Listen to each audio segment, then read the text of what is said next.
I guess when you come out to the, I won't even call this the country. I guess when you leave the towns and come a little bit more rural, the McDonald's work a little differently. That's never happened before. It's almost 6 in the morning right now, and I couldn't get McDonald's. And I don't even really like McDonald's, but I just kind of said, hey, let's stop. But they were closed, so got this chicken salad sandwich here. Constantly, like a bell that is continuously struck. Right, creating sound waves. But sorry, that's Chuck from Stuff You Should Know. Great show, or a podcast, by the way, in case you guys have never listened to it. You should give it a chance.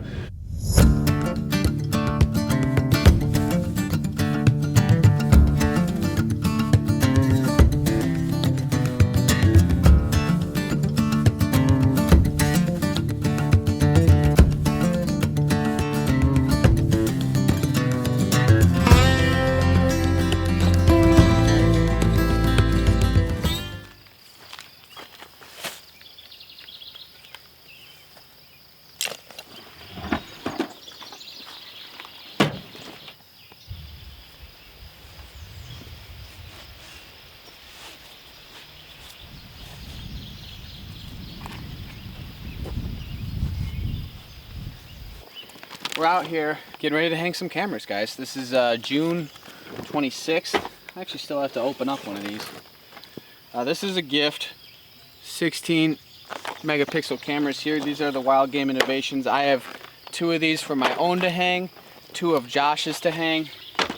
He already set his up, but then the other camera I've got here is honestly a very highly recommended camera. Now I can say by myself and by much public land hunters out there. Reason being, this is called the Tasco. Put a little text at the bottom of the screen, but these cost you just under $30. So with like $5 in batteries, a $5, $10 SD card, you know, for like a 16 or 32 gig SD card, you've got like a setup public land trail camera for like 40 bucks. So I have I have 3 of these Tascos, which I'm probably gonna get 2 more to hang, maybe 3 more to hang up on a local closer piece to my house. This is the main stuff that we come out to here, about 1,500 acres, Western Illinois, and it's like 160 miles from the homestead. So woke up at 3 a.m. this morning, drove out here, pending rain. So had a big toss up, like boots and pants I should wear. I was gonna wear basketball shorts and then just put the rain pants over them, but I'm a little worried, like with all this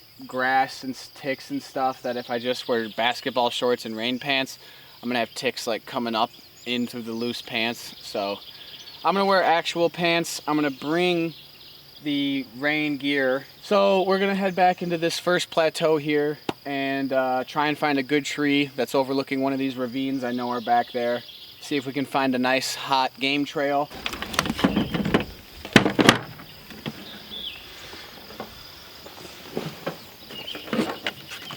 Josh's.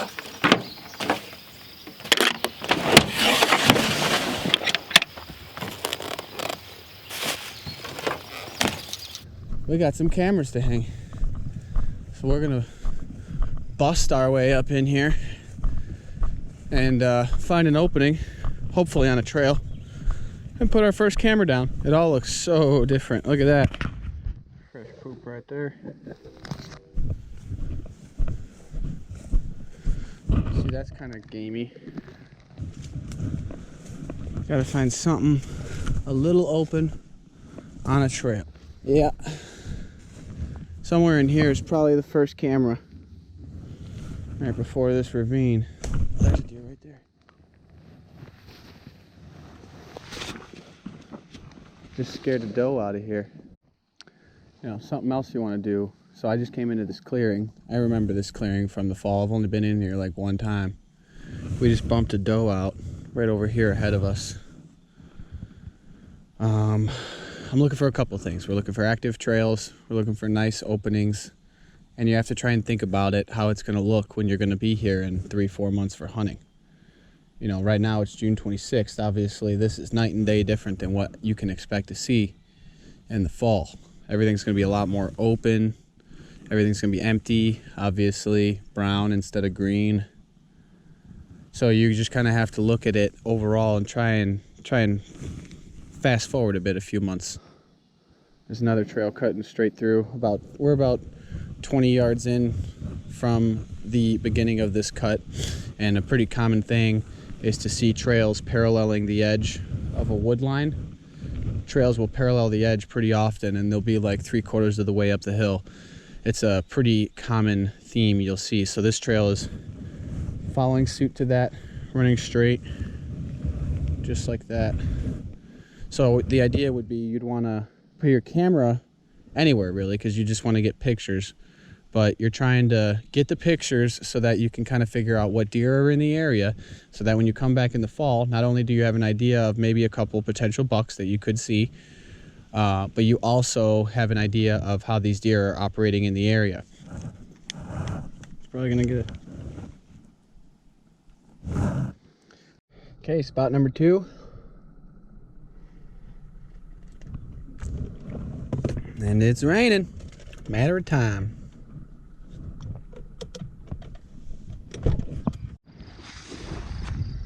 Okay, we are at my spot now, guys. Keep saying Steve's spot, my spot, Josh's spot, but it's just we all kind of have our areas that we operate here. I'm here the most. This is kind of where I've had most of my super close encounters over the years.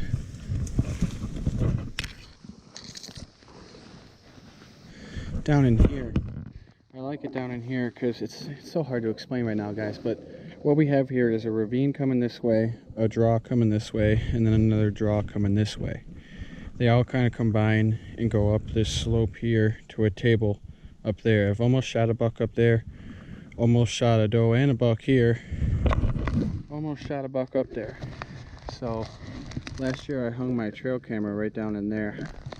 Had some good pictures I'll flash up on the screen for you guys here, but this is, I'm pretty sure this is the tree, one of the trees I like to climb in the fall.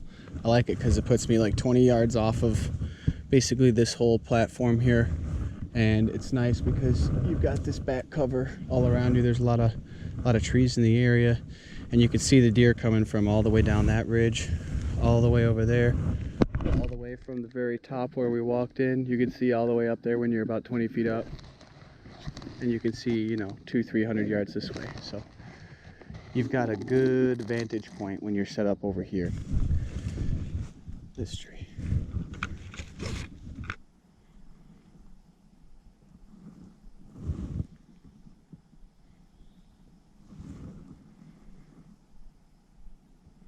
Trail cam number 3, bottom of bottom. It's steep, folks.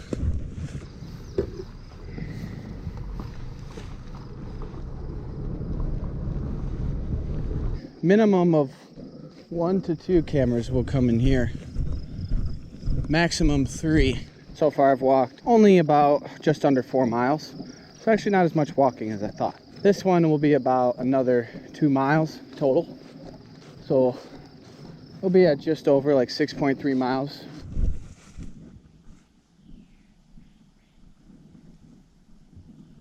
That's a good one, but not much back cover to it. This is a good tree right here.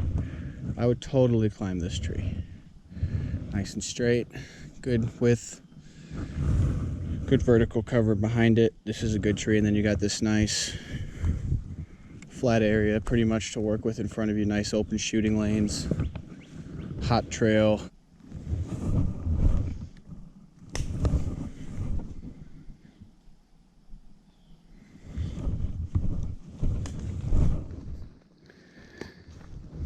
Just got camera number 4 in right here. It's one of Josh's, and sitting on this trail going right here, heading back up towards that long field we just came from. And now we're gonna go back up to that long field, cross over the other side, really steep ridge on the other side, and we're gonna spread out the other 3 cameras on the other side. So 3 to go, 4 in, 3 to go. Walked about 5.3 miles at this point.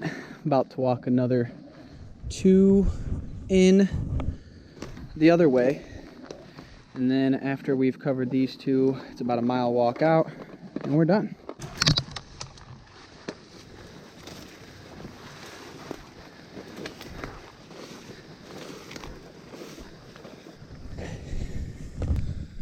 That was our access.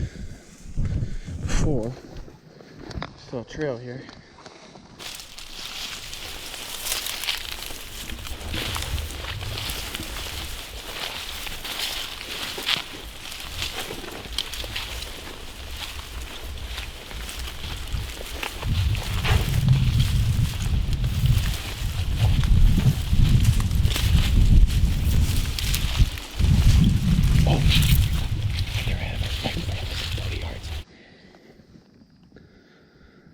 Don't know if that's gonna work anymore.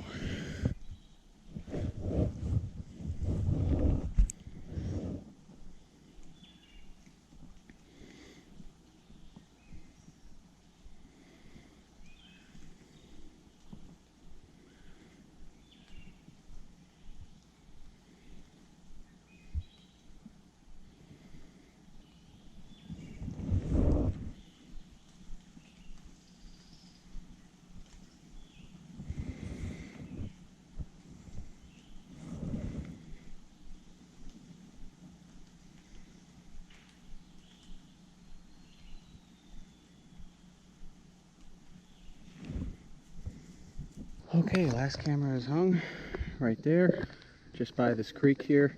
I've actually got another one hanging in the creek, but I put them close to each other because I think that they're using multiple alleys to get into here. So this camera kind of watches this trail and these trails, and the camera that's like 50 yards that way watches the trail through the creek coming from the other side and whatever comes through here down into there. But what's more interesting, up this hill, there's like 20 or so loose cows with some babies. Am I dumb for wondering if I should be nervous for loose cows and their babies? I thought I saw some cow dung a little while back, but I don't think it's cause for concern.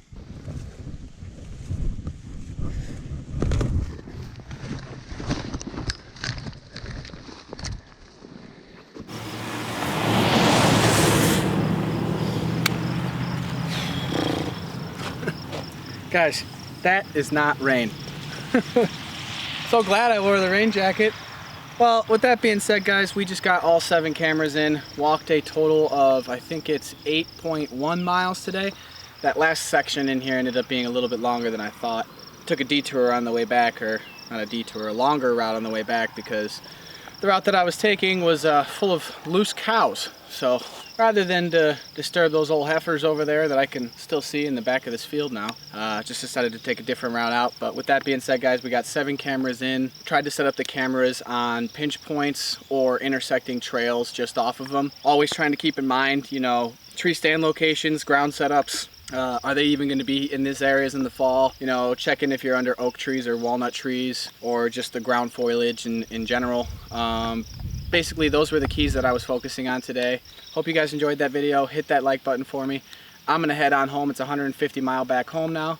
150 mile drive back home, so we are going to start that right now. I hope you guys thoroughly enjoyed today's video. Yeah, it was a wet one, you know, to say the least. But happy we did it. Happy we came out here. And now, change my shirt, change my shorts, get in the truck, start the long drive back. Hope you guys enjoyed today's video. First start of getting ready for the fall, guys. So I'm glad we did it. It was a hard wake up, 2:50 in the morning, but worth it. Hit that like button, subscribe to the channel. Let's see what these cameras turn up. And as always, keep water hopping, and I'll see you soon.